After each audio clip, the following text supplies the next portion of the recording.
ఓహో, home bell కొట్టారు, పిల్లలందరూ బయటికి వెళ్తున్నారు, మరి టీచర్ లోపలికి వెళ్తుందేమిటి?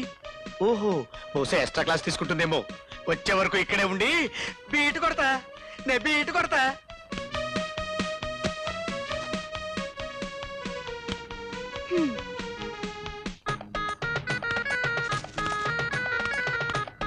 పోగడ్రీరా, తొందరగా అయ్యి.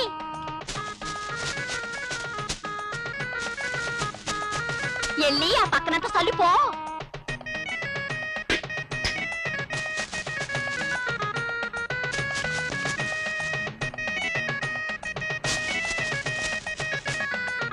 రే నేనేరా, ఇదిగో ఇక్కడ ఉన్నాయి.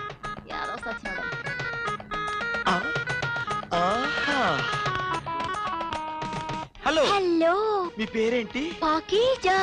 అవును, స్కూల్లో మీరు పిల్లలకి చెప్పే సబ్జెక్ట్ పేరేంటి? శుభ్రత పరిశుభ్రత. ఓహో, ఆరోగ్య శాస్త్రం అన్నమాట. సైన్స్ అబ్బో చాలా కష్టం. ఒకరా ఇద్దరా 600 మంది పిల్లలు. ఒక్కరోజు నేను స్కూల్కి రాకపోతే స్కూల్ గబ్బు పట్టిపోతుందండి. గబ్బు? ఓహో, సైన్స్ ల్యాబ్ కదా, నీట్ గా ఉంచకపోతే కంపు కొడుతుంది. మరి వస్తానండి. మేడ బాబాయ్ గారి ఇల్లు కూడా నేనే ఒప్పుకున్నాను. బాయ్. మేడ బాబాయ్ గారిల్లా అంటే ఆ పిల్లలకు కూడా నువ్వే ట్యూషన్ చెప్తున్నావు అనమాట. ఆహా, పాకీజా కబూదర్ జా, నువ్వే నా పాకీజా, నువ్వే నా కబూదర్ జా.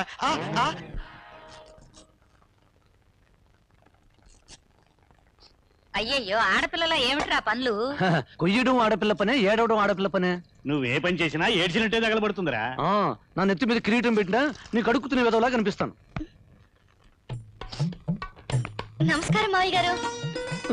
ఏమిటి, ఎలాగూ ఉద్యోగం చేయడం లేదని మీ అబ్బాయి చేత కూరగాయలు కోయిస్తున్నారా? నీ బుగ్గలో టమాటాలు ఉబ్బున్నాయి, వాటిని కూడా కోసేస్తాను. ఎవరు పోయిరా? చూడమ్మా, మీ నాన్న అదృష్టవంతుడు, ఆడపిల్లని గాని సుఖపడుతున్నాడు. నేను మగ విధవని గాని కుమిలిపోతున్నాను. ఆడపిల్ల ముందు వెధవాన్ తిడితే నేనేం కావాలి? బోడి పౌరుషం ఒకటి. బాబు సంపాదిస్తుంటే తయారుగా కూర్చుని తినడం తెలుసు గాని, ఒరేయ్, నీ కష్టార్జితంతో తండ్రికి ఒక పంచ కొనివ్వగలవా? తల్లికి ఒక చీర కొనివ్వగలవా? చిచ్చే. అబ్బా మీరు రండి. మా నాన్న ముందు నన్ను ఇన్సల్ట్ చేస్తావా? ఈ వంకాయ పెట్టి కొట్టానంటే ఒంగోలు దాకా వినపడేటట్లు అరుస్తావు. మన జాతి వంకాయ అంటే నాకు చాలా ఇష్టం. విసురు, గుత్తొంకాయ కూర వండుకుంటా. గుత్తి గిత్తి అన్నావంటే గుమ్మడికాయ పెట్టి కొడతా, గుడివాళ్ళలో పడతావు.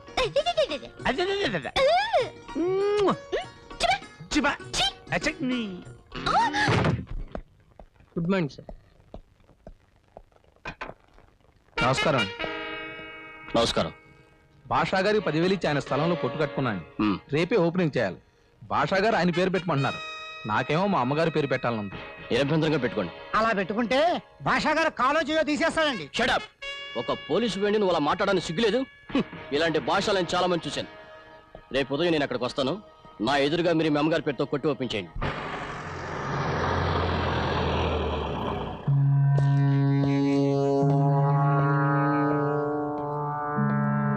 నమస్కారం ఎస్ఐ గారు. నమస్తే. మా నాన్న, ఇది మా పాప. నమస్కారం అయ్యా. నమస్కారం. శాస్త్రి గారు, పూజ మొదలు పెట్టండి. ఇన్స్పెక్టర్ గారు, మంత్రం పూర్తిగా మర్చిపోయాను. ఆ రౌడీలు ఎప్పుడు వస్తారో, ఎవరిని పొడుస్తారో.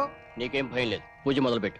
ఇన్స్పెక్టర్ గారు, ఆ కత్తి నా ఒంటి మీద పడకుండా ఉండటానికి పూజ చేసుకుంటాను. ఇన్స్పెక్టర్ గారు, పూజ ప్రారంభించమంటారా? కానివ్వండి. శుక్లాంబరధరం విష్ణుం శశివర్ణం. మాంసాహారం కంటే శాకాహారంలోనే ఎక్కువ పౌరం. బెండకాయలు తింటే లెక్కలు వస్తాయి, వంకాయలు తింటే సైన్స్ వస్తుంది, కాకరకాయ తింటే చరిత్ర తెలుస్తుంది, క్యారెట్ తింటే ఇంగ్లీష్ వస్తుంది. ఒరే, నువ్వు మెట్రిక్ లో లెక్కల్లో కదా తప్పింది? అవును. ఈ సంగతి తెలుసుంటే నీకు అచ్చంగా బెండకాయ కూర పెట్టేదాన్ని కదా.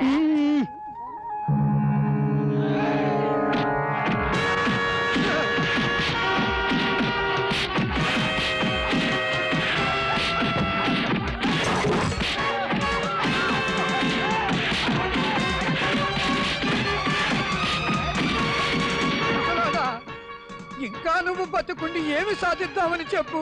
ఎంత పెద్ద గొడవ తీసుకొచ్చావో చూడు.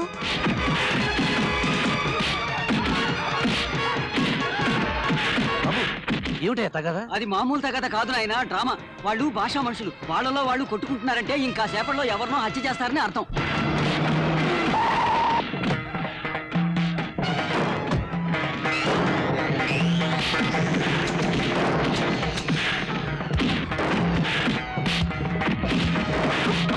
శివాజీ, వెళ్ళొద్దు.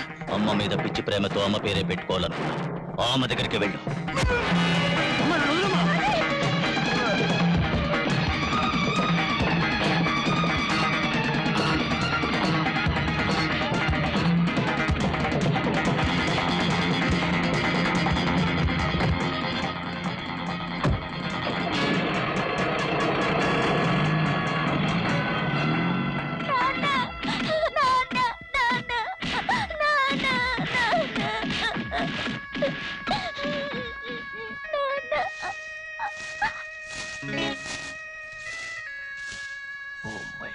ఏమిటి మనం అనేది?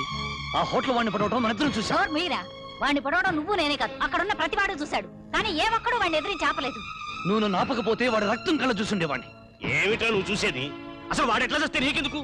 వాళ్ళు వీధి రౌడీలు, గూండాలు. ఎవరిని చంపుతారో, ఎవరి చేతిలో చేస్తారో ఎవరికి తెలియదు. వాళ్ళు చస్తే వాళ్ళకింత పిండాకుడు పెట్టేవాళ్ళు కూడా లేరు. కానీ నీకు నాకు ఉన్నారే, అలా లేరని నువ్వు అనుకుంటే అది ఇష్టం వచ్చినట్టు వెళ్ళరా. నువ్వు నాకు ఉగ్గు పాలు పోసావా, పిరికి పాలు పోసావా? ఆ రౌడీ గాన్ని నోర్మూయిరా. 10 రూపాయలు సంపాదించే తెలివితేటలు లేవు గానీ ఊరికి ఉపకారం చేస్తాడట. అబ్బా నారాయణ, ఏమిటయ్యా ఇది? రోజు తగులు అడుకునే భార్యాభర్తలను చూశాను, నిత్యం తిట్టుకునే రాజకీయ నాయకులను చూశాను, కానీ 365 రోజులు గొడవపడే తండ్రి కొడుకులు మీ ఇద్దరిని చూస్తున్నానయ్యా. ఏం చేయమంటావయ్యా? ఏ తండ్రి అయినా తన కొడుకు డాక్టర్ కావాలనో ఇంజనీర్ కావాలనో ఆశపడతాడు. కానీ వీడు పని పాట లేకుండా వీధిలో తగాయిదాలన్నీ ఇంటి మీదకి తీసుకొచ్చి పెడుతున్నాడు. చూడండి నారాయణరావు గారు, మీకు అభ్యంతరం లేకపోతే మీ అబ్బాయికి నేను ఉద్యోగం ఇప్పిస్తాను. ఏమిటది? ఒక నెలలో ఎలక్షన్స్ రాబోతున్నాయి. మా పార్టీ తరఫున ఆటోలో ప్రచారం చేస్తే 2 పూట్ల భోజనం పెట్టి 50 రూపాయలు ఇస్తారు. పంపుతారా? నా కొడుకును ఊరికే ఇంట్లో కూర్చోబెట్టుకుని నేను కష్టపడి సంపాదించైనా జీవితాంతం పోషిస్తాను గాని ఈ చెడిపోయిన రాజకీయాల్లో మాత్రం వాడి చేరనివ్వను. సర్లేండి, రాజకీయాలు వద్దనేవాడే క్యూలో నిలబడి మొదట ఓటేస్తాడు. నేనా? ఓట? ఇంతవరకు ఈ చెయ్యి ఓటు మీద ముద్ర వేయలేదు, ఈ వేలి మీద ఇంకు పడలేదు. సర్లే, మీరు వెళ్ళండి అయ్యా, వెళ్ళండి. చూడారాయణ, ఉద్యోగం లేదని అనవసరంగా అబ్బాయిని బాధ పెట్టుకో. మన స్కూల్లో ఆ ప్యూన్ పోస్ట్ ఖాళీ అయింది కదా, కావాలంటే అతనికి ఇద్దాం. ప్యూన్ ఉద్యోగమా? పుంగునూరులో పంగలకరలైన అమ్ముకు బతుకుతావు గాని ఈ ఉద్యోగం మాత్రం చచ్చినా చేయను. నువ్వు రేపే ఆ ఉద్యోగంలో చేరుతున్నావు, అంతే. ఒక సాక్షిని పట్టుకుంటే బజార్లో హత్య చేసింది ఎవడో తెలుసుకుని నేనే చేశాను.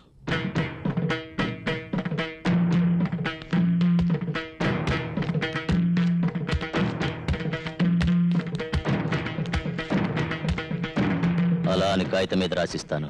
నన్ను మూసేస్తావా?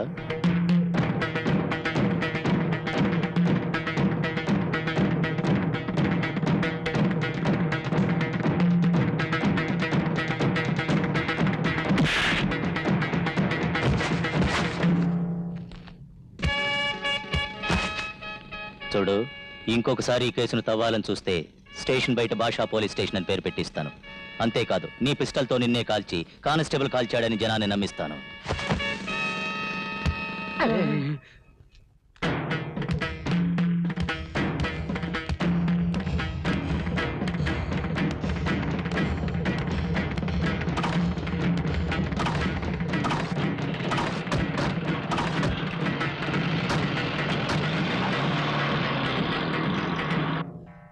నువ్వు ఆ ఎస్ఐ మీదకి వెళ్ళిన సంగతి హోమ్ డిపార్ట్మెంట్ దాకా వెళ్ళింది. మినిస్టర్ గారు నన్ను చంటున్నారు. ఎందుకంటే షంటేది నెల నెల ఆయనకు వాటా పంపిస్తున్నాం. పైనుండా మాత్రం చూసుకోలేడా? ఎలా చూసుకుంటాడో? నువ్వు మర్డర్ చేస్తే పోలీసులు పట్టుకుని కేసును మాఫీ చేస్తున్నావు. నువ్వు రేప్ చేస్తే ఆ పోలీసులకే ఫోన్ చేసి కేసును కోర్టుకు వెళ్లకుండా చూస్తున్నావు. నువ్వు ఆ పోలీసుతో సున్నం పెట్టుకుంటే నేను వెళ్ళి ఎవరి కాళ్ళు పట్టుకోవాలో? అక్కడ మన మినిస్టర్ ఉన్నాడులే అని రెచ్చిపోమాక. ఈ 4 రోజులు నువ్వు బయటికి రావద్దు. మినిస్టర్ గారితో నేను మాట్లాడతాను.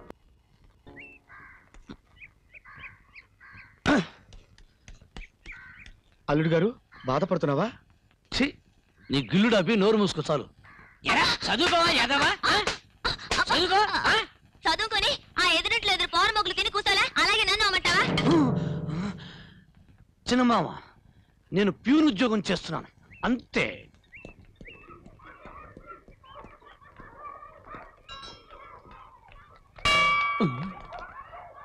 ఓ, అసలే నాకు ఇంద్రియ నిగ్రహం తక్కువ.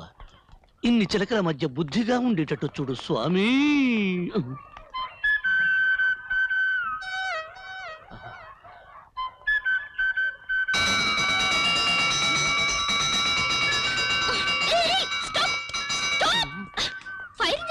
ఎంతసేపు అయ్యా కొట్టేది?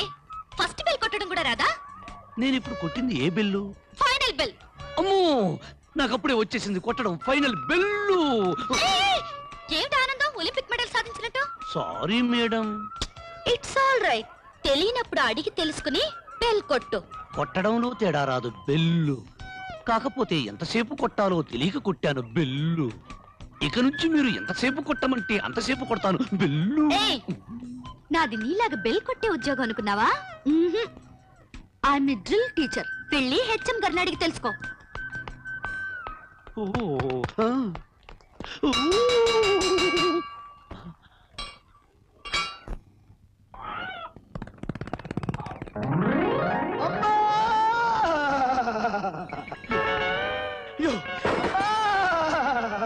నా తల్లి ఈ ఎక్కడ పైన ఒంటి వాళ్ళు చేసి వెళ్ళిపోయా.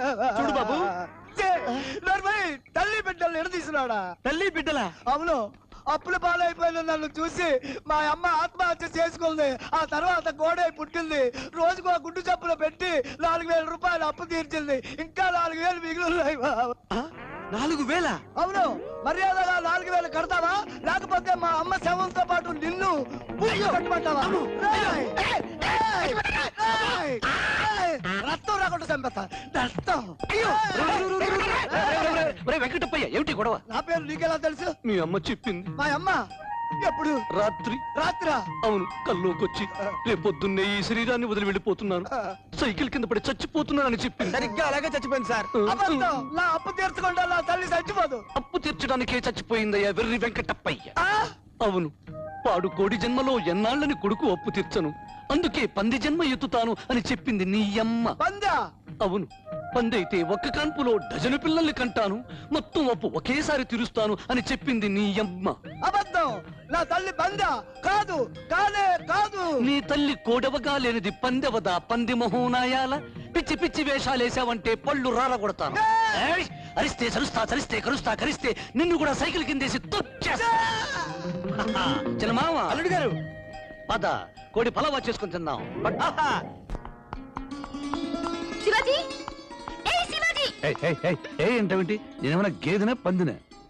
ఏమో. ఉస్. రేపు డిఓ ఇన్స్పెక్షన్ కి వస్తున్నారట. ఏమైనా ప్రశ్నలు అడిగితే కంగారు పడతావని ముందే చెప్పన్నారు మా నాన్న. చించేస్తాను.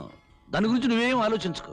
ఆహా, ఏది 4 క్వశ్చన్లు గబగబా అడుగుతాను, చకచకా సమాధానం చెప్పు. ఇది అడుగు. కాలేజీ పిల్లలకు కావాల్సింది లవ్వు. రౌడీలకు ఉండేది కొవ్వు. ఆడపిల్ల కోరేది పువ్వు.